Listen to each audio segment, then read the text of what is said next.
প্রিয় শ্রোতা, আপনাকে আমন্ত্রণ জানাচ্ছি গল্প পাঠের আসরে। আমি ওয়ারা করিম। এখন পড়তে যাচ্ছি হুমায়ুন আহমেদের হিমু সিরিজ থেকে হিমুর হাতে কয়েকটি নীলপদ্ম এর পঞ্চম পর্বটি। সঙ্গে থাকুন। অনেক ধন্যবাদ। ফুপার বাড়িতে আজ উৎসব। বাদলদার কেরোসিন টিন ব্যবহার করতে পারেনি। তত্ত্বাবধায়ক সরকারের বিল পাশ হয়েছে। খালেদা জিয়া পদত্যাগ করেছেন। দুই দলের মর্যাদা বহাল আছে।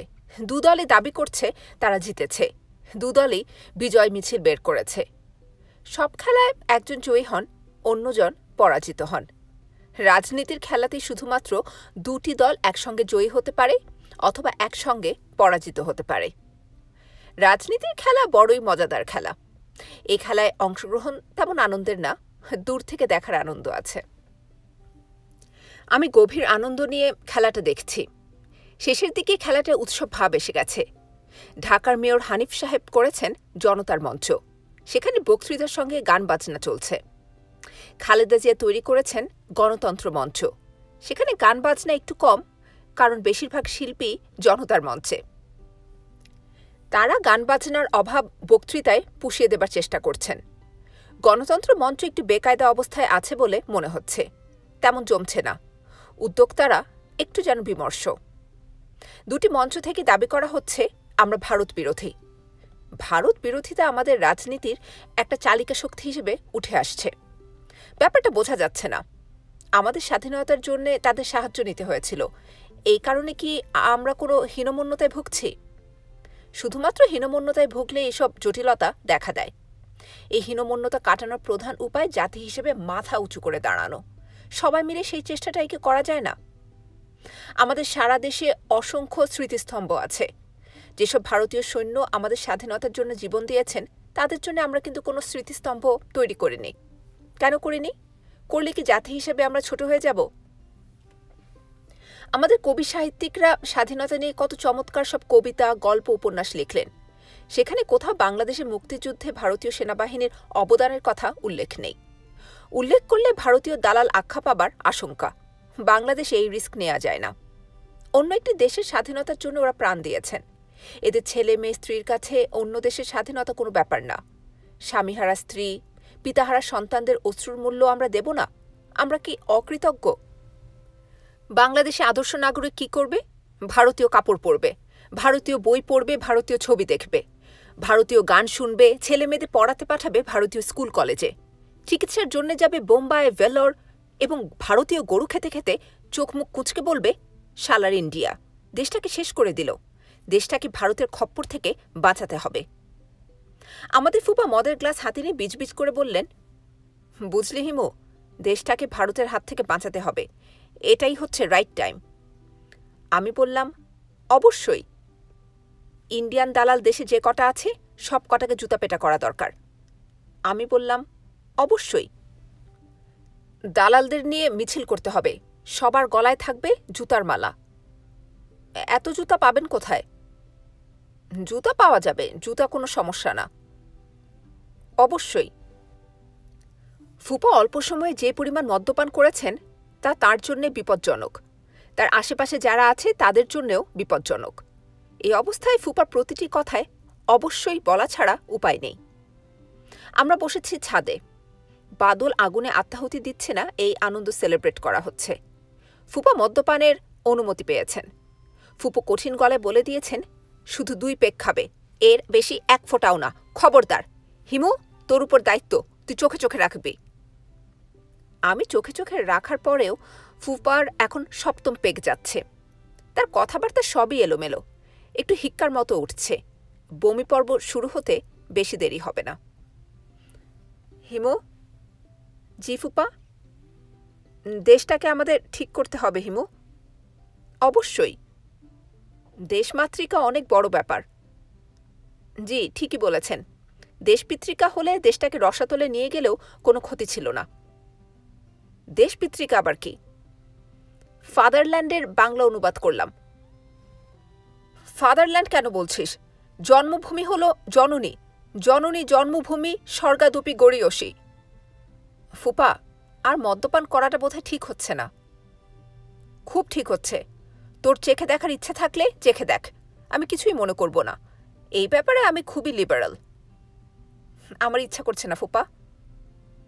ইচ্ছা না করলে থাক, খেতে হয় নিজের রুচিতে, পড়তে হয় অন্যের রুচিতে, ঠিক না? অবশ্যই ঠিক।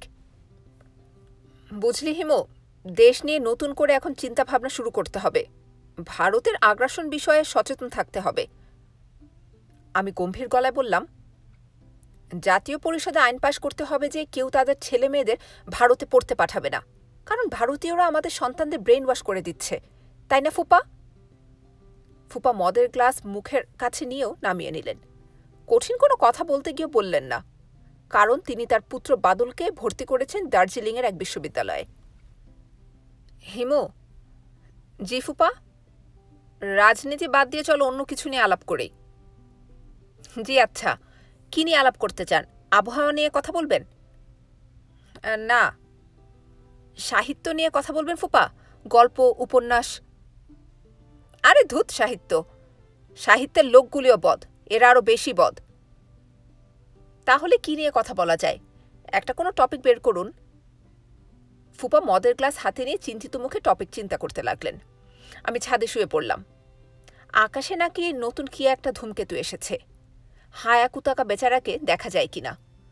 ৯,০০০ বছর আগে সে একবার পৃথিবীকে দেখতে এসেছিল, এখন আবার দেখতে আসছে। আবারও আসবে ৯,০০০ বছর পর। ৯,০০০ বছর পর বাংলাদেশকে সে কেমন দেখবে কে জানে। ধূমকেতু খুঁজে পাচ্ছি না। সপ্তর্ষি মণ্ডলের নিচেই তার থাকার কথা। উত্তর আকাশে সপ্তর্ষি মণ্ডল পাওয়া গেল। এক বিশাল প্রশ্নবোধক চিহ্ন হিসেবে জ্বলজ্বল করছে সপ্তর্ষি।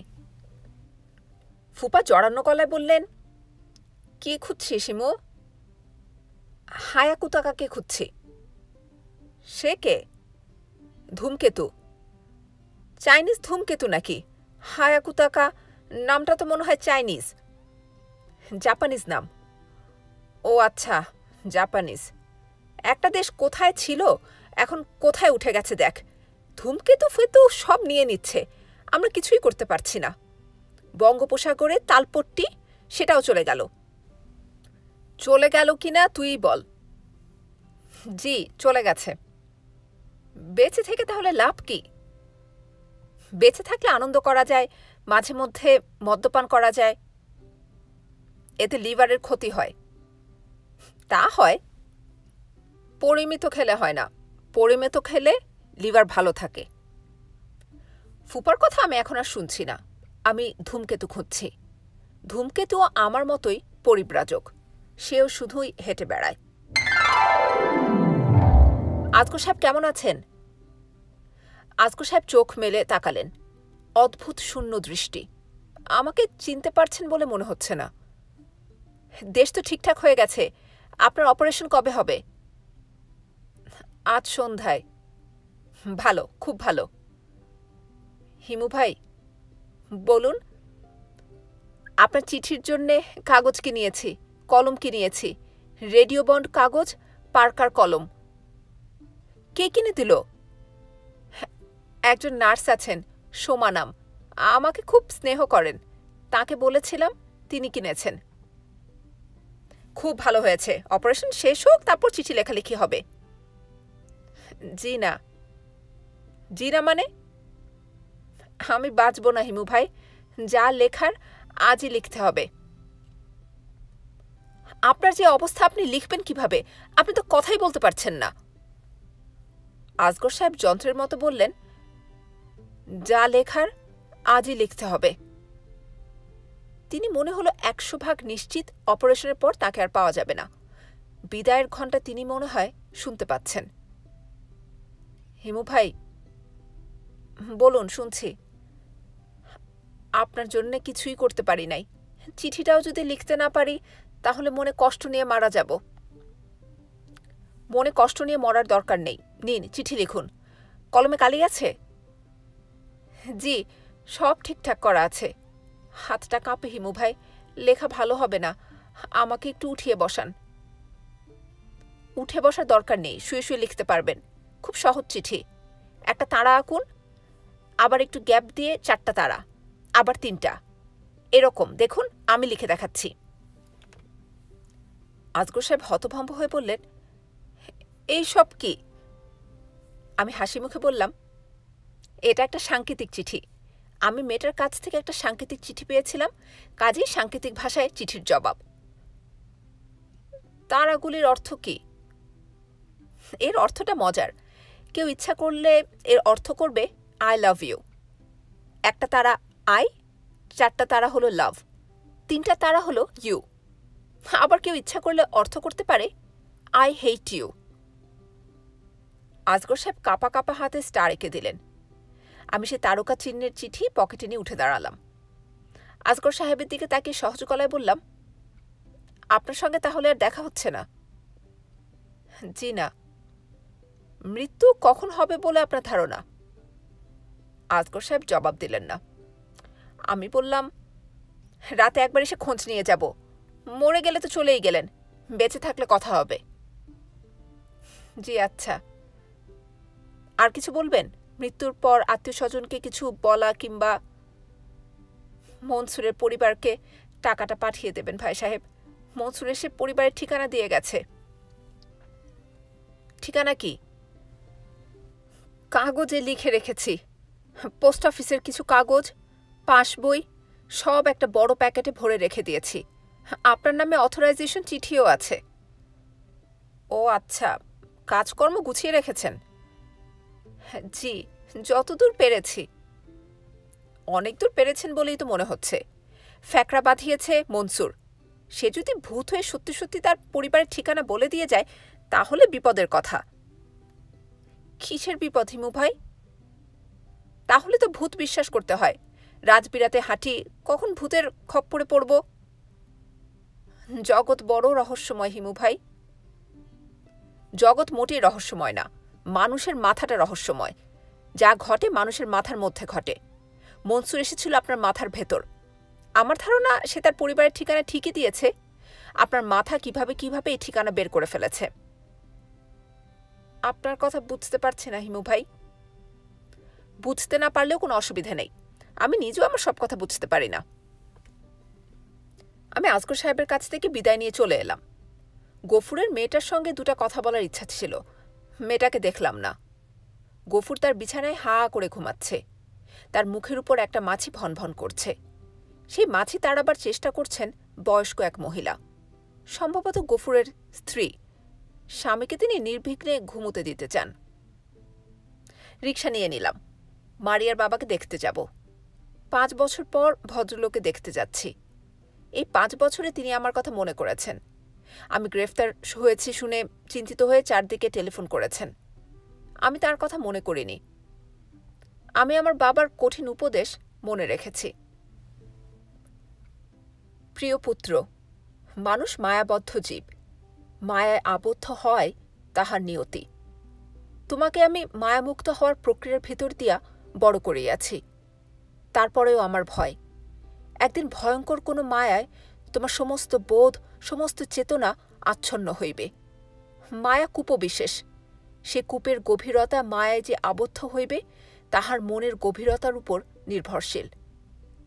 আমি তোমার মনের গভীরতা সম্পর্কে জানি, কাজেই ভয় পাইতেছি। কখন না তুমি মায়া নামক অর্থহীন কূপে আটকা পড়িয়া যাও। যখনই এইরূপ কোনো সম্ভাবনা দেখিবে, তখনই মুক্তির জন্য চেষ্টা করিবে। মায়া নামক রঙিন কূপে পড়িয়া জীবন কাটানোর জন্য তোমার জন্ম হয় নাই। তুমি আমার সমগ্র জীবনের সাধনাকে নষ্ট করিও না।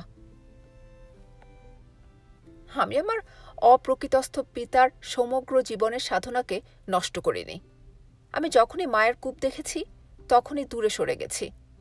দূরে সরার প্রক্রিয়াটি কত যে কঠিন, তা কি আমার অপ্রকৃতস্থ দার্শনিক পিতা জানতেন? মনে হয় জানতেন না। জানলে মায়া মুক্তির কঠিন বিধান রাখতেন না। আসাদুল্লাহ সাহেব আজ এতদিন পর আমাকে দেখে কি করবেন? খুব কি উল্লাস প্রকাশ করবেন? না, তা করবেন না। যেসব মানুষ সীমাহীন আবেগ নিয়ে জন্মেছেন, তারা কখনো তাদের আবেগ প্রকাশ করেন না। তাদের আচার আচরণ রোবটধর্মী। যারা পৃথিবীতে এসেছেন মধ্যম শ্রেণীর আবেগ নিয়ে, তাদের আবেগের প্রকাশ অতি তীব্র। এটা প্রিয়জনদের দেখামাত্র জড়িয়ে ধরে কেঁদে কেটে হুলস্থুল বাঁধিয়ে দেন।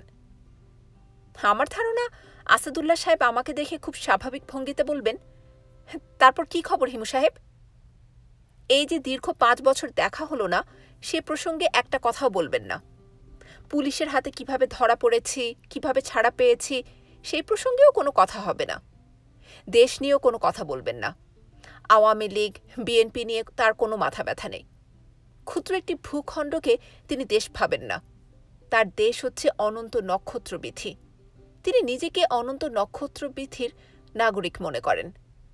এইসব নাগরিকদের কাছে জাগতিক অনেক কর্মকাণ্ডই তুচ্ছ। বাবা বেঁচে থাকলে আমি অবশ্যই তাকে আসাদুল্লাহ সাহেবের সঙ্গে পরিচয় করিয়ে দিতাম। দুজন দু মেরু থেকে কথা বলতে শুরু করতেন। সেসব কথা না জানি শুনতে কত সুন্দর হতো। মারিয়ার মাকে আমি খালা ডাকি, হাসি খালা। মহিলারা চাচির চেয়ে খালা ডাক বেশি পছন্দ করেন। খালা ডাক মায়ের সঙ্গে সম্পর্কিত বলে অনেক কাছের ডাক। খালা ডেকেও আমার তেমন সুবিধা অবশ্য হয়নি। ভদ্রমহিলা গোড়া থেকে আমাকে তীব্র সন্দেহের চোখে দেখেছেন, তবে আচার আচরণে কখনো তা প্রকাশ হতে দেননি, বরং বাড়াবাড়ি রকম আন্তরিকতা দেখিয়েছেন। হাত দেখার প্রতি এই মহিলার খুব দুর্বলতা আছে। আমি বেশ কয়েকবার তার হাত দেখে দিয়েছি। হস্তরেখা বিশারদ হিসেবে ভদ্রমহিলার কাছে আমার নাম আছে। তিনি অতি আন্তরিক ভঙ্গিতে আমার সঙ্গে তুই তুই করেন। সে আন্তরিকতা পুরোটাই মেকি। 5 বছর পর এই মহিলাও অবিকল তার স্বামীর মতো আচরণ করবেন। স্বাভাবিক গলায় বলবেন, হে কিরে হেমো, তোর খবর কি? দে, হাতটা দেখে দে। তিনি এ জাতীয় আচরণ করবেন আবেগ চাপা দেবার জন্যে না, আবেগহীনতার জন্যে।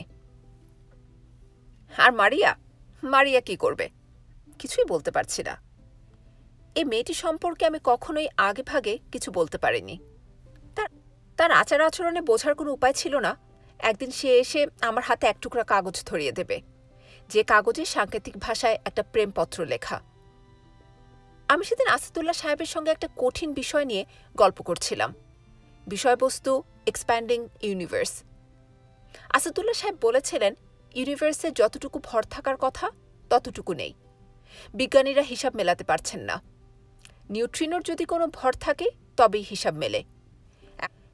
এখন পর্যন্ত এমন কোনো আলামত পাওয়া যায়নি যা থেকে বিজ্ঞানীরা নিউট্রিনোকে কিছু ভর দিতে পারেন। নিউট্রিনোর ভর নিয়ে আমাদের দুজনের দুশ্চিন্তার সীমা ছিল না। এমন দুশ্চিন্তাযুক্ত জটিল আলোচনার মাঝখানে মারিয়া এসে উপস্থিত। সে তার বাবার দিকে তাকিয়ে বলল, বাবা, আমি হিমু ভাইকে 5 মিনিটের জন্য ধার নিতে পারি? আসাদুল্লাহ সাহেব বললেন, অবশ্যই। মারিয়া বলল, 5 মিনিট পরে আমি তাকে ছেড়ে দেব। তুমি যেখানে আলোচনা বন্ধ করেছিলে আবার সেখান থেকে শুরু করবে। আসাদুল্লাহ সাহেব বললেন, আচ্ছা। তোমরা আজ কি নিয়ে আলাপ করছিলে? নিউট্রিনোর ভর। ও, সেই নিউট্রিনো। তার কোনো গতি করতে পেরেছ? না। চেষ্টা করে যাও বাবা, চেষ্টায় কি না হয়। মারিয়া তার বাবার কাঁধে হাত রেখে সুন্দর করে হাসল। আসাদুল্লাহ সাহেব সেই হাসি ফেরত দিলেন না, গম্ভীর হয়ে বসে রইলেন। তার মাথায় তখনও নিউট্রিনো। আমি তার হয়ে মারিয়ার দিকে তাকিয়ে হাসলাম। মারিয়া বলল, হিমু ভাই, আপনি আমার ঘরে আসুন। আমি মারিয়ার ঘরে ঢুকলাম। এই প্রথম তার ঘরে ঢোকা। কিশোরী মেয়েদের ঘর যেরকম হয় সেরকম। র্যাক ভর্তি stuffed animal, stereo system, LP record সারা ঘরময় ছড়ানো। ড্রেসিং টেবিলে এলোমেলো করে রাখা সাজবার জিনিস, বেশিরভাগ কৌটার মুখ খোলা। কয়েকটা ড্রেস মেঝেতে পড়ে আছে। খাটের পাশে রকিং চেয়ারে গাদা করা গল্পের বই। খাটের নিচে 3টা চায়ের কাপ। এর মধ্যে একটা কাপে পিঁপড়া উঠেছে। নিশ্চয়ই কয়েকদিনের বাসি কাপ, সরানো হয়নি। আমি বললাম, তোমার ঘর তো খুব গোছানো। মারিয়া বলল, আমি আমার ঘরে কাউকে ঢুকতে দেই না, মাকেও না, বাবাকেও না। আপনাকে প্রথম ঢুকতে দিলাম। আমার ঘর আমি নিজেই ঠিকঠাক করি। কদিন ধরে মন টন খারাপ বলে ঘর গোছাতে ইচ্ছা করছে না। মন খারাপ কেন? আছে, কারণ আছে। আপনি দাঁড়িয়ে কেন? বসুন। আমি বসলাম। মারিয়া বলল, আমি সাংকেতিক ভাষায় একটা চিঠি লিখেছি। কাকে? আপনাকে। আপনি এই চিঠি পড়বেন, এখানে বসেই পড়বেন। সাংকেতিক চিঠি হলেও খুব সহজ সংকেতে লেখা। আমার ধারণা আপনার বুদ্ধি বেশ ভালো। চিঠির অর্থ আপনি এখানে বসে বের করতে পারবেন। সঙ্গে সঙ্গে জবাব দিতে হবে? হ্যাঁ। আমার বুদ্ধি খুবই নিম্নমানের। ম্যাট্রিকে অঙ্কে প্রায় ধরা খাচ্ছিলাম। সাংকেতিক চিঠি তো অঙ্কেরই ব্যাপার, এখানে মনে হয় ধরা খাবো। মারিয়া তার রকিং চেয়ার আমার সামনে টেনে আনলো। চেয়ারের উপর থেকে বই নামিয়ে বসে দোল খেতে লাগলো। আমি সাংকেতিক চিঠির উপর চোখ বুলিয়ে গেলাম, কিছু বুঝলাম না। তাকালাম মারিয়ার দিকে। সে নিজের মনে দোল খাচ্ছে, আমার দিকে তাকাচ্ছে না। তাকিয়ে আছে দেয়ালের দিকে, সেখানে তার ছোটবেলার একখানা ছবি। আমি বললাম, আমি কিছুই বুঝতে পারিনি। মারিয়া বলল, বুঝতে না পারলে সঙ্গে করে নিয়ে যান, যেদিন বুঝতে পারবেন সেদিন উত্তর লিখে নিয়ে আসবেন। আর যদি কোনোদিনই বুঝতে না পারি? কোনোদিন বুঝতে না পারলে আর এই বাড়িতে আসবেন না। এখন উঠুন, 5 মিনিট হয়ে গেছে, আপনাকে বাবার কাছে দিয়ে আসি। আমি চিঠি হাতে উঠে দাঁড়ালাম। মারিয়াদের বাড়ির নাম চিত্রলেখা। আমি দীর্ঘ 5 বছর পর চিত্রলেখার সামনে দাঁড়িয়ে আছি। মানুষ তাদের বাড়ির নাম কেন রাখে? তাদের কাছে কি মনে হয় বাড়িগুলিও জীবন্ত? বাড়িদের প্রাণ আছে, তাদেরও অদৃশ্য হৃৎপিণ্ড ধকধক করে। কলিং বেল টিপে অপেক্ষা করছি, কেউ এসে গেট খুলছে না। দারোয়ান তার খুপড়ি ঘর থেকে আমাকে দেখতে পেয়েছে, আসছে না, কারণ উৎসাহ পাচ্ছে না। ঝকঝকে গাড়ি নিয়ে কেউ এলে এরা উৎসাহ পায়, ছুটে এসে গেট খুলে স্যালুট দিয়ে দাঁড়ায়। যারা দুপুরের রোদে ঘামতে ঘামতে এসে দাঁড়ায়, তাদের বেলায় ভিন্ন নিয়ম। ধীরে সুস্থে এসে ধমকের গলায় বলবে, কাকে চান? দারোয়ানদের ধমক খেতে ইন্টারেস্টিং লাগে। এরা নানান ভঙ্গিতে ধমক দিতে পারে। কারো ধমকে থাকে শুধুই বিরক্তি, কারো ধমকে রাগ, কারো ধমকে আবার অবহেলা। একজনের ধমকে প্রবল ঘৃণাও পেয়েছিলাম, তার ঘৃণার কারণ স্পষ্ট হয়নি। আমি আবারও বেল টিপে অপেক্ষা করতে লাগলাম। আমার এমন কিছু তাড়া নেই, ঘণ্টাখানেক গেটের সামনে দাঁড়িয়ে থাকতে পারি। তাড়া থাকে ভিখিরিদের, তাদের এক বাড়ি থেকে আরেক বাড়িতে যেতে হয়। সময় তাদের কাছে খুবই মূল্যবান, আমার কাছে সময় মূল্যহীন। চিত্রলেখা নামের চমৎকার একতলায় বাড়িটার সামনে 1 ঘন্টা দাঁড়িয়ে থাকাও যা, 2 ঘন্টা দাঁড়িয়ে থাকাও তা। সময় কাটানোর জন্য কিছু একটা করা দরকার। বাড়ির নাম নিয়ে ভাবা যেতে পারে।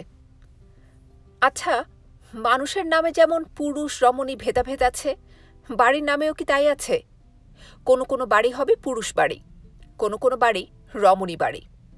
চিত্রলেখা নিশ্চয়ই রমণী বাড়ি, সুগন্ধা, শ্রাবণী, শিউলিও মেয়ে বাড়ি।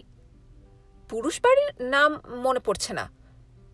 এখন থেকে রাস্তায় হাঁটার সময় বাড়ির নাম পড়তে পড়তে যেতে হবে। যদি কোনো পুরুষ বাড়ির নাম চোখে পড়ে, সঙ্গে সঙ্গে বাড়িটা ভালো করে দেখতে হবে। আমাকে প্রায় ঘণ্টাখানেক অপেক্ষা করতে হলো। এর মধ্যে দারোয়ান শ্রেণীর একজন গেটের কাছে আসলো। গেট খুলতে বলে সে বলল, যার কাছে চাবি সে ভাত খাচ্ছে, ভাত খাওয়া হলে সে খুলে দেবে। আমি অত্যন্ত বিনয়ের সঙ্গে বললাম, আপনি কি চাবিটা এনে একটু খুলে দিতে পারেন না? এই কথায় সে বড়ই আহত হলো। মনে হলো তার সুদীর্ঘ জীবনে সে এমন অপমানসূচক কথা আর শোনেনি। কাজেই বললাম, আচ্ছা থাক, আমি অপেক্ষা করি। আপনার কাছে ছাতা থাকলে আমাকে কিছুক্ষণের জন্য দিন, আমি ছাতা মাথায় দাঁড়িয়ে থাকি, প্রচণ্ড রোদ। সে এই রসিকতাতেও অপমানিত বোধ করল। বড় মানুষের বাড়ির কাজের মানুষদের মনে অপমান বোধ তীব্র হয়ে থাকে। আপনি কার কাছে আসছেন? মারিয়ার কাছে। আপা নাই। না থাকলেও আসবে, আমি অপেক্ষা করব, গেট খুলে দিন। গেট খুলনের নিয়ম নাই। আগের দারোয়ানদের কেউ নেই, সব নতুন লোকজন। আগেকার কেউ হলে চিনতে পারত, এত ঝামেলা হতো না। আমি বিনীত ভঙ্গিতে বললাম, ভাই সাহেব, আপনার নাম? আমার নাম আব্দুস সোবহান। সোবহান সাহেব, আপনি শুনুন, আমি খুব পাগলা কিসিমের লোক। গেট না খুললে গেটের উপর দিয়ে বেয়ে চলে আসব। আপনার সাহেবের কাছে গিয়ে বলুন হিমু এসেছে। ও আচ্ছা, আপনি হিমু, আপনার কথা বলা আছে। দারোয়ান ব্যস্ত হয়ে গেট খুলতে লাগলো।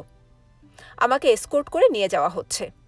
বিশাল ড্রয়িং রুম পার হয়ে খানিকটা খোলামেলা জায়গায় চলে এসেছি। কোনো ফার্নিচার নেই, ঘরময় কার্পেট। এটা ফ্যামিলি রুম। ফ্যামিলির সদস্যরা এই ঘরে গল্পগুজব করে, টিভি দেখে। যাদের ফ্যামিলি যত ছোট, তাদের ফ্যামিলি রুমটা তত বিশাল। মারিয়াদের ড্রয়িং রুম আগের মতোই ছিল, তবে ফ্যামিলি রুমের সাজসজ্জা বদলেছে।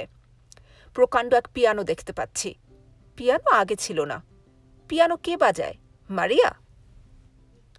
ফ্যামিলি রুমের কার্পেটের উপর হাসি খালাকে বসে থাকতে দেখলাম। তিনি তার দুহাত মেলে ধরেছেন। সেই হাতের নখে নেল পলিশ লাগাচ্ছেন সিরিয়াস চেহারার এক ভদ্রলোক। ভদ্রলোকের চোখে সোনালি চশমা, ফ্রেঞ্চ কাট দাড়ি। তিনি খুব একটা বাহারি পাঞ্জাবি পরে আছেন। ভদ্রলোক নিশ্চয়ই বিখ্যাত ও ক্ষমতাবানদের কেউ হবেন। এ বাড়িতে বিখ্যাত ও ক্ষমতাবান ছাড়া কারো প্রবেশাধিকার নেই। নেল পলিশ লাগানোর ব্যাপারে ভদ্রলোকের মনোযোগ দেখে মনে হচ্ছে কাজটা অত্যন্ত জটিল। হাসি খালাও নড়াচড়া করছেন না, স্থির হয়ে বসে আছেন। হাসি খালা এক ঝলক আমাকে দেখে তাকিয়ে বললেন, হিমু, তোর কি খবর? কোনো খবর নেই। মারিয়া বলেছিল তুই আসবি। যে ভদ্রলোক নেল পলিশ লাগাচ্ছেন তিনি বিরক্ত গলায় বললেন, হাসি, নড়াচড়া করবে না, নড়লে আঙুল নড়ে যায়। আমি বললাম, খালা, হচ্ছে কি? হাসি খালা বললেন, কি হচ্ছে তা তো দেখতেই পাচ্ছিস। নতুন কায়দায় নেল পলিশ লাগানো হচ্ছে। নখের গড়ায় কড়া লাল রং, আস্তে আস্তে নখের মাথায় এসে রং মিলিয়ে যাবে। জটিল ব্যাপার মনে হচ্ছে। জটিল তো বটেই, জিনিসটা দাঁড়ায় কেমন সেটা হচ্ছে কথা। এক ধরনের এক্সপেরিমেন্ট। ভদ্রলোক আরেকবার বিরক্ত গলায় বললেন, হাসি, প্লিজ।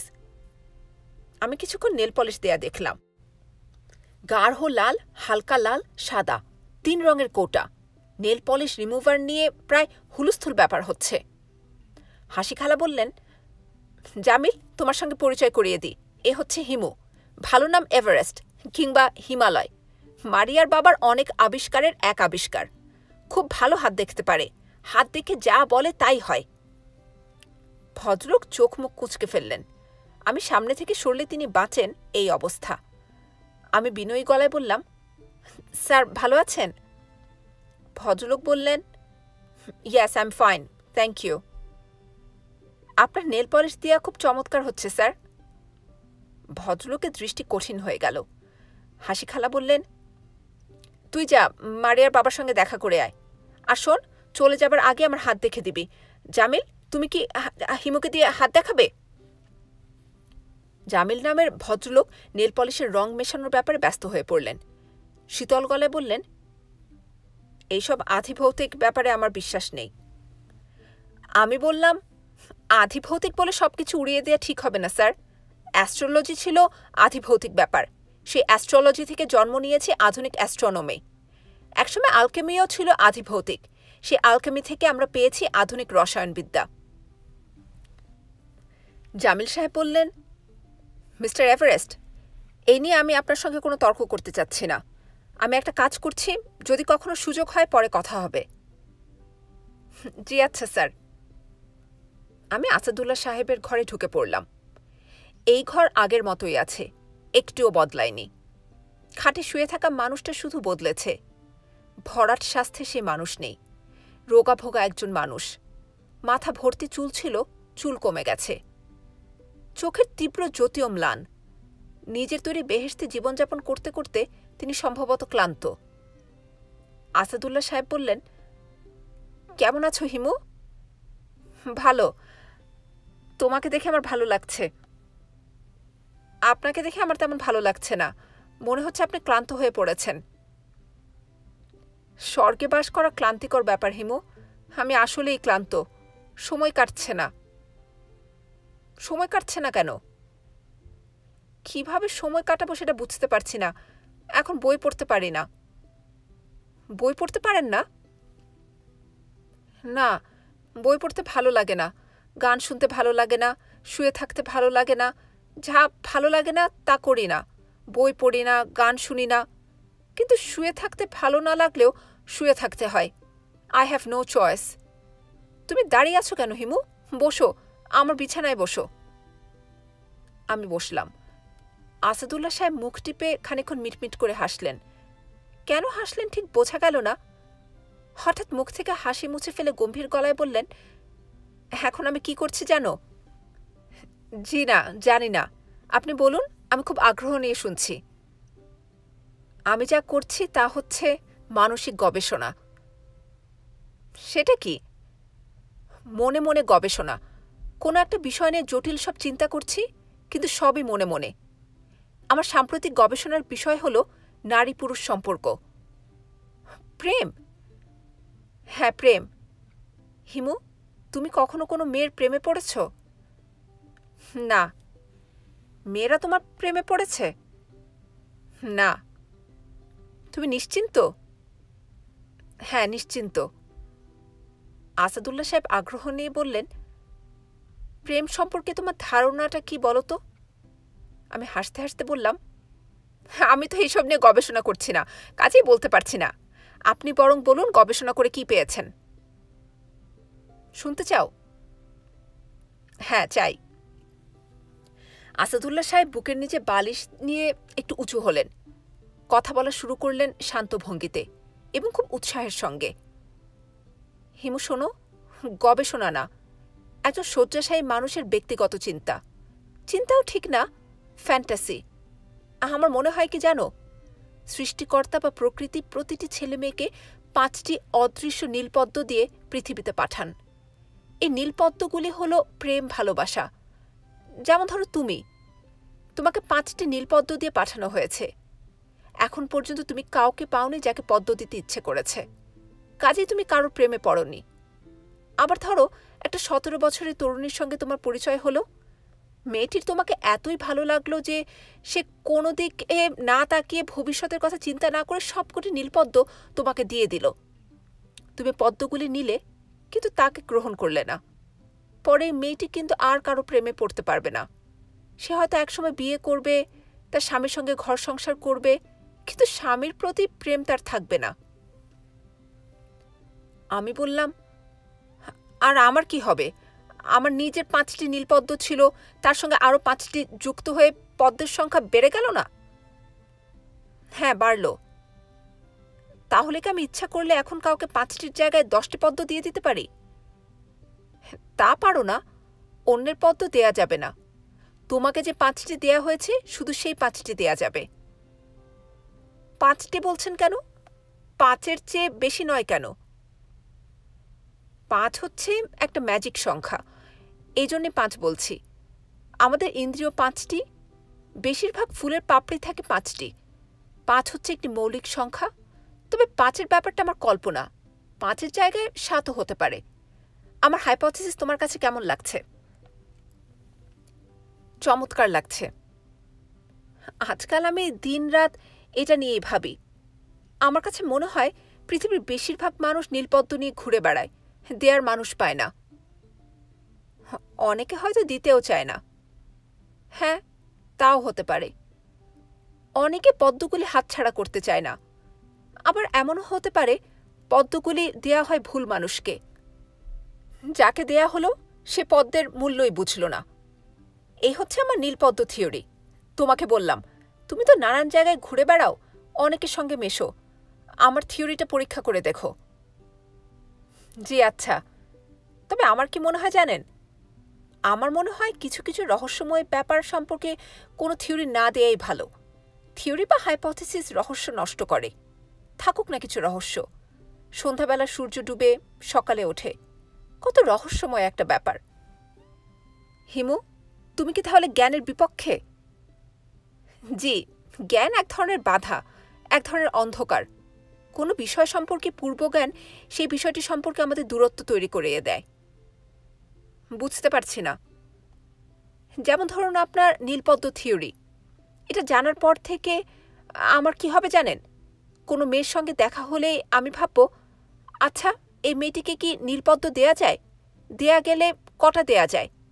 মেয়েটি তার নিজের নীলপদ্মগুলি কি করেছে? কাউকে দিয়ে ফেলেছে? আমার হাইপোথিসিস তুমি এত সিরিয়াসলি নিচ্ছ কেন? তোমাকে তো আগেই বলেছি, এসব আর কিছু না, একজন অসুস্থ মানুষের ব্যক্তিগত প্রলাপ। আসাদুল্লাহ সাহেব হাত বাড়িয়ে সিগারেট নিলেন। সিগারেট ধরিয়ে চিন্তিত মুখে টানতে লাগলেন। আমি বললাম, আপনি ক্লান্ত হয়ে পড়েছেন, আজ আমি আসি। আসাদুল্লাহ সাহেব বললেন, তোমার কি মারিয়ার সঙ্গে দেখা হয়েছে? জি না, মারিয়া বাসাতেই আছে, নিজের ঘরে বসে আছে। ও কারোর সঙ্গেই দেখা করে না, কথা বলে না, এমনকি আমার সঙ্গেও না। তাই নাকি? তুমি যাবার আগে অবশ্যই তার সঙ্গে দেখা করে যাবে। কারো সঙ্গেই যখন দেখা করে না, আমার সঙ্গেও করবে না। আসাদুল্লাহ সাহেব হাসলেন, পুরানো দিনে সে চমৎকার হাসি। আমি চমকে উঠলাম। হিমু? জি? আমি আমার নীলপদ্ম থিওরি মারিয়াকে দেখে দেখে তৈরি করেছি। মারিয়া তার জীবনের প্রথম প্রেমপত্রটি তোমাকে লেখে, খুব অল্প বয়সে লেখে। কাজে আমার থিওরি অনুযায়ী সে সবকটা নীলপদ্ম তোমাকে দিয়ে দিয়েছে। চিঠি লেখার ব্যাপারটা আপনি জানেন? হ্যাঁ, জানি। আমার মেয়ের সঙ্গে আমার চুক্তি ছিল যে সে তার জীবনের প্রথম প্রেমপত্রটি আমাকে দেখিয়ে লিখবে। মারিয়া চুক্তির রক্ষা করেছে, আমাকে চিঠিটি দেখিয়েছে। তবে আমি যেন বুঝতে না পারি সেজন্য ছেলে মানুষই এক সাংকেতিক ভাষা ব্যবহার করেছে। আপনি সে সাংকেতিক চিঠির অর্থ সঙ্গে সঙ্গে বুঝে ফেলেছেন? অবশ্যই, তবে আমি ভান করেছি আমি বুঝতে পারিনি। মারিয়া সেই চিঠি কাকে লিখেছিল তাকে আপনাকে বলেছে? না, তবে আমি অনুমান করেছি। আমার অনুমান শক্তি খারাপ না। হিমু শোনো, আমার মেয়েটা পড়াশোনার জন্য ইংল্যান্ড চলে যাচ্ছে। আমি নিজেই জোর করে পাঠিয়ে দিচ্ছি। মনের যে শক্তি মানুষকে চালিত করে, আমার মেয়েটার মনের সেই শক্তি নষ্ট হয়ে গেছে। ওকে সেই শক্তি ফেরত দেওয়া আমার পক্ষে সম্ভব হচ্ছে না। কাজটা আমি তোমাকে দিয়ে করাতে চাই, এই জন্যই তোমাকে এত ব্যস্ত হয়ে খুঁজছি। মনের শক্তি জাগানোর কাজটা আপনি করতে পারছেন না কেন? আমার উপর মেয়েটির যে বিশ্বাস ছিল, সেই বিশ্বাস নষ্ট হয়ে গেছে। কেন? আসাদুল্লাহ সাহেব আরেকটা সিগারেট ধরালেন। সিগারেটের লম্বা টান দিয়ে বললেন, তুমি কি লক্ষ্য করেছ মারিয়ার মার নখে এক ভদ্রলোক নেল পলিশ লাগাচ্ছেন? হ্যাঁ, লক্ষ্য করেছি। নেল পলিশের এই এক্সপেরিমেন্ট অনেকদিন ধরেই করা হচ্ছে। মারিয়ার মা ওই ভদ্রলোকে প্রেমে পড়েছেন। তারা শিগগিরই বিয়ে করবে। আমি সব জেনেও কিছু বলছি না। মারিয়া এতেও আহত হয়েছে। জীবনে সে বড় ধরনের ধাক্কা খেয়েছে। আমাকে কি করতে বলেন? ওকে জীবনের জটিলতার অংশটার কথা বুঝিয়ে বলো।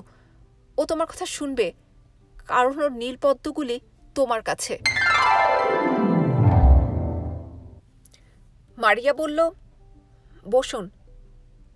তার চোখ মুখ কঠিন, তবু মনে হলো সে কাঠিনের আড়ালে চাপা হাসি ঝিকমিক করছে। সে সুন্দর একটা শাড়ি পরেছে, চাপা রঙের শাড়ি।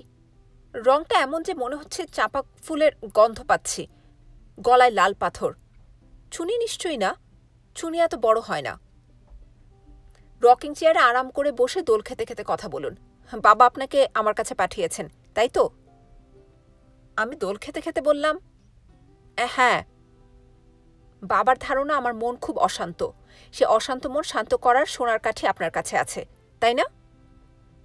এরকম ধারণা ওনার আছে বলেই তো মনে হচ্ছে। এরকম অদ্ভুত ধারণার কারণ জানেন? না, কারণটা আপনাকে বলি। অ্যাক্সিডেন্টের পর বাবা মানসিক দিক থেকে পুরোপুরি বিপর্যস্ত হয়ে পড়েছিলেন।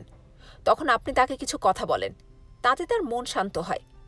সেই থেকেই বাবার ধারণা হয়েছে মন শান্ত করার মতো কথা আপনি বলতে পারেন। ভালো কথা। বাবাকে আপনি কি বলেছিলেন? আমার মনে নেই। উদ্ভট কথাবার্তা তো আমি সবসময়ই বলি। তাকেও মনে হয় উদ্ভট কিছুই বলেছিলাম। আমাকেও তাহলে উদ্ভট কিছু বলবেন? তোমাকে উদ্ভট কিছু বলবো না। তুমি আমাকে যে চিঠি লিখেছিলে আমি তার জবাব লিখে এনেছি, সাংকেতিক ভাষায় লিখে এনেছি। মারিয়া হাত বাড়ালো। তার চোখে চাপা কৌতুক ঝকমক করছে। মনে হচ্ছে যে কোনো মুহূর্তে সে খিলখিল করে হেসে ফেলবে, যেন সে অনেক কষ্টে হাসি থামাচ্ছে। সাংকেতিক চিঠিটায় কি লেখা পড়তে পারছ? পারছি। এখানে লেখা I hate you. I love you তো হতে পারে। সংকেতের ব্যাখ্যা সবাই তার নিজের মতো করে করে, আমিও তাই করলাম। আপনার 8টা তারায় অনেক মানে করা যায়, যেমন I want you, I miss you, I lost you. আমি আমার পছন্দ মতো একটা বেছে নিলাম। মারিয়া, তোমার এই ঘরে কি সিগারেট খাওয়া যায়? যায় না, কিন্তু আপনি খেতে পারেন। আমি সিগারেট ধরাতে ধরাতে বললাম, তুমি কি তোমার বাবার নীলপদ্ম থিওরির কথা জানো? মারিয়া এবার হেসে ফেলল, কিশোরীর সহজ স্বচ্ছ হাসি। হাসতে হাসতে বলল, আজগুবি থিওরি, আজগুবি এবং হাস্যকর। হাস্যকর বলছো কেন?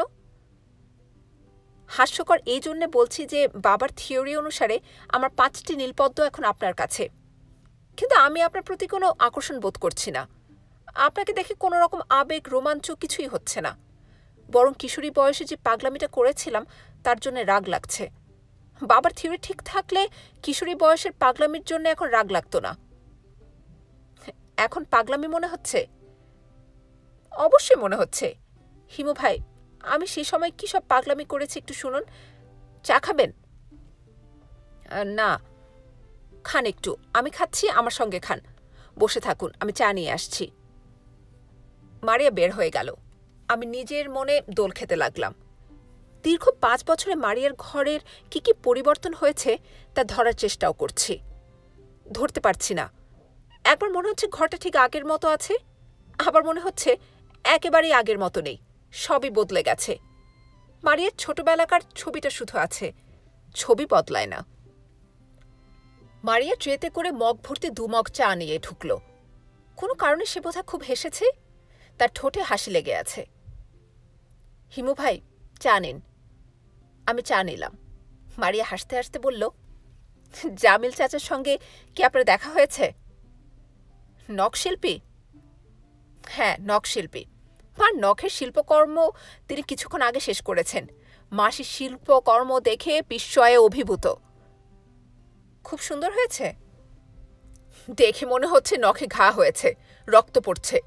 মাকে এই কথা বলায় মা খুব রাগ করল। মার রাগ দেখে আমার হাসি পেয়ে গেল।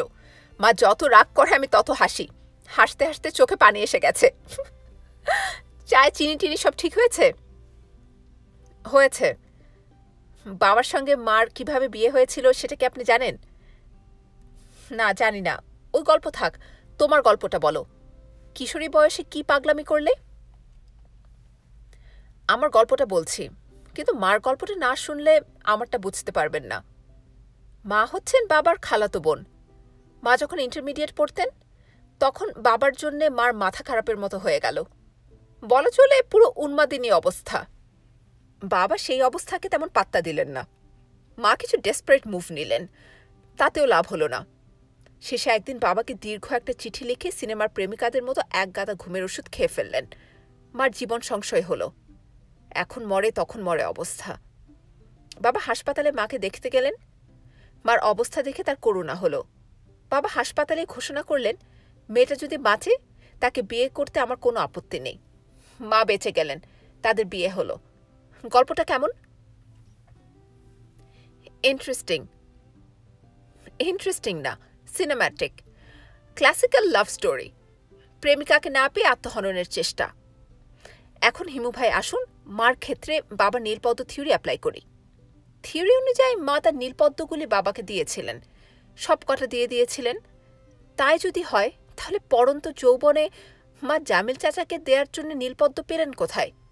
জামিল চাচা বিবাহিত একজন মানুষ, তার বড় মেয়ে মেডিকেলে পড়ছে। তিনি যখন তখন এ বাড়িতে আসেন। মার শোবার ঘরে দুজনে বসে ঘন্টার পর ঘন্টা গল্প করেন। শোবার ঘরের দরজাটা তারা পুরোপুরি বন্ধও করেন না, আবার খোলাও রাখেন না, সামান্য ফাঁক করে রাখেন। মজার ব্যাপার না? আমি কিছুই বললাম না। আরেকটা সিগারেট ধরিয়ে মারিয়ার দিকে হাসি হাসি মুখ করে তাকিয়ে রইলাম। হিমু ভাই, বলো। বাবার নীলপদ্ম বিষয়ক হাস্যকর ছেলে মানুষের থিওরির কথা আমাকে বলবেন না। আচ্ছা, বলবো না। প্রেম নিতান্তই জৈবিক একটা ব্যাপার। নীলপদ্ম বলে একে মহিমান্বিত করার কিছু নেই। তাও স্বীকার করছি। হিমু ভাই, আপনি এখন বিদায় হন। আপনার চা আশা করি শেষ হয়েছে? হ্যাঁ, চা শেষ। আমাকে নিয়ে বাবার দুশ্চিন্তা করার কিছু নেই। বাবার কাছে শুনেছেন নিশ্চয়ই আমি বাইরে পড়তে চলে যাচ্ছি। এখানকার কোনো কিছু নিয়ে আমার আর মাথা ব্যথা নেই। বাবার সময় কাটছে না, সেটা তার ব্যাপার। আমি দেখব আমার নিজের জীবন, আমার ক্যারিয়ার। খুবই ভালো কথা। আমি উঠে দাঁড়ালাম। মারিয়া বলল, ও আচ্ছা, আরও কয়েক মিনিট বসুন। আপনাকে নিয়ে কী সব পাগলামি করেছি তা বলে নেই, আপনার শোনার শখ ছিল। আমি বসলাম। মারিয়া আমার দিকে একটু ঝুঁকে এলো। দামি কোনো পারফিউম সে গায়ে দিয়েছে। পারফিউমের হালকা সুবাস পাচ্ছি। হালকা হলেও সৌরভ নিজেকে জানান দিচ্ছে কঠিনভাবেই। মাথার উপরে ফ্যান ঘুরছে। মারিয়ার চুল খোলা। এই খোলা চুল ফ্যানের বাতাসে উঠছে। কিছু এসে পড়ছে আমার মুখে। ভয়াবহ সুন্দর একটি দৃশ্য। হিমু ভাই, বলো। একটা সময়ে আমি পাগলের মতো হয়ে গিয়েছিলাম। ভয়ঙ্কর কষ্টের কিছু সময় পার করেছি। রাতে ঘুম হতো না। রাতের পর রাত জেগে থাকার জন্যই হয়তো মাথা খানিকটা এলোমেলো হয়ে গিয়েছিল। অদ্ভুত অদ্ভুত সব ব্যাপার হতো, অনেকটা হ্যালুসিনেশনের মতো।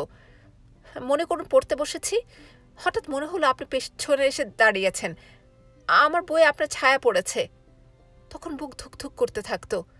চমকে পেছনে তাকিয়ে দেখতাম কেউ নেই। আপনাকে তখনই চিঠিটা লিখি। আপনি তার জবাব দেননি। আমাদের বাড়িতেও আর আসেননি। না এসে ভালোই করেছি। তোমার সাময়িক আবেগ যথাসময়ে কেটে গেছে। তুমি ভুল ধরতে পেরেছ। হ্যাঁ, তা পেরেছি, কিন্তু ওই সময়টা ভয়ঙ্কর কষ্টে কষ্টে গেছে। রোজ ভাবতাম আজ আপনি আসবেন। আপনি আসেননি। আপনার কোনো ঠিকানা নেই আমাদের কাছে যে আপনাকে খুঁজে বের করব। আমার সে বছর A-level পরীক্ষা দেবার কথা ছিল। আমার পরীক্ষা দেয়া হয়নি। প্রথমত বই নিয়ে বসতে পারতাম না। দ্বিতীয়ত আমার মনে হতো আমি পরীক্ষা দিতে যাব আর আপনি এসে আমাকে না পেয়ে ফিরে যাবেন। আমি রোজ রাতে দরজা বন্ধ করে কাঁদতাম। বলতে বলতে মারিয়া হাসল, কিন্তু তার চোখে অনেকদিন আগের কান্নার ছায়া পড়ল। এই ছায়া সে হাসি দিয়ে ঢাকতে পারল না। আমি বললাম, তারপরেও তুমি বলছো নীলপদ্ম কিছু না, পুরো ব্যাপারটাই জৈবিক। হ্যাঁ বলছি। তখন বয়স অল্প ছিল, তখন বুঝতে পারিনি। এখন বুঝছি। চারপাশে কি ঘটছে তা দেখে শিখছি। আমি উঠে দাঁড়াতে দাঁড়াতে বললাম, তোমাকে কষ্ট দেওয়ার জন্যে খুবই দুঃখিত। চলে যাচ্ছেন? হ্যাঁ। আপনার চিঠি নিয়ে যান, 8 তারার চিঠি। এই হাস্যকর চিঠির আমার দরকার নেই। আমি চিঠি নিয়ে পকেটে রাখলাম। সঙ্গে সঙ্গে মনে হলো আসাদুল্লাহ সাহেবের নীলপদ্ম থিওরি ঠিক আছে। এই তরুণী তার সমস্ত নীলপদ্ম হিমু নামের এক ছেলের হাতে তুলে দিয়ে তীব্র কষ্ট ও যন্ত্রণার ভেতর বাস করছে। এই যন্ত্রণা, এই কষ্ট থেকে তার মুক্তি নেই। আমি তাকালাম মারিয়ার দিকে। সে এখন মাথা নিচু করে বসে আছে। তার মুখ দেখা যাচ্ছে না। অশ্রু গোপন করার জন্যে মেয়েরা ওই ভঙ্গিটা মাঝে মাঝে ব্যবহার করে। মারিয়া। জি। ভালো থেকো। আমি ভালোই থাকব। যাচ্ছি। কেমন? আচ্ছা যান। আমি যদি বলি আপনি যেতে পারবেন না, আপনাকে আমার সঙ্গে থাকতে হবে, আপনি কি থাকবেন? থাকবেন না। কাজেই যেতে চাচ্ছেন, যান। গেট পর্যন্ত এগিয়ে দাও। না। ও আচ্ছা, আমার হাতটা দেখে দিয়ে যান। আমার ভবিষ্যৎটা কেমন হবে বলে দিয়ে যান। মারিয়া হাত এগিয়ে দিল। মারিয়ার হাত দেখার জন্যে আমি আবার বসলাম। খুব ভালো করে দেখবেন, বানিয়ে বানিয়ে বলবেন না। তোমার খুব সুখের সংসার হবে। স্বামী, স্ত্রী আর একটি কন্যার অপূর্ব সংসার। কন্যাটির নাম তুমি রাখবে চিত্রলেখা। মারিয়া খিলখিল করে হাসতে হাসতে হাত টেনে নিয়ে গম্ভীর গলায় বলল, থাক, আপনাকে আর হাত দেখতে হবে না। বানিয়ে বানিয়ে উদ্ভট কথা। আমি আমার মেয়ের নাম চিত্রলেখা রাখতে যাব কেন? দেশে কি নামের আকাল পড়েছে যে বাড়ির নামে মেয়ের নাম রাখব? যাই হোক, আমি অবশ্যই ভবিষ্যৎ জানার জন্যে আপনাকে হাত দেখতে দেইনি। আমি আপনার হাত কিছুক্ষণের জন্য ধরতে চাচ্ছিলাম। এমনিতে তো আপনি আমার হাত ধরবেন না, কাজে অজুহাত তৈরি করলাম। হিমু ভাই, আপনি এখন যান। প্রচণ্ড রোদ উঠেছে। রোদে আপনার বিখ্যাত হাঁটা শুরু করুন। মারিয়ার গলা ধরে এসেছে। সে আবার মাথা নিচু করে ফেলেছে। কয়েক মুহূর্তের জন্য আমার ভেতর এক ধরনের বিভ্রম তৈরি হলো।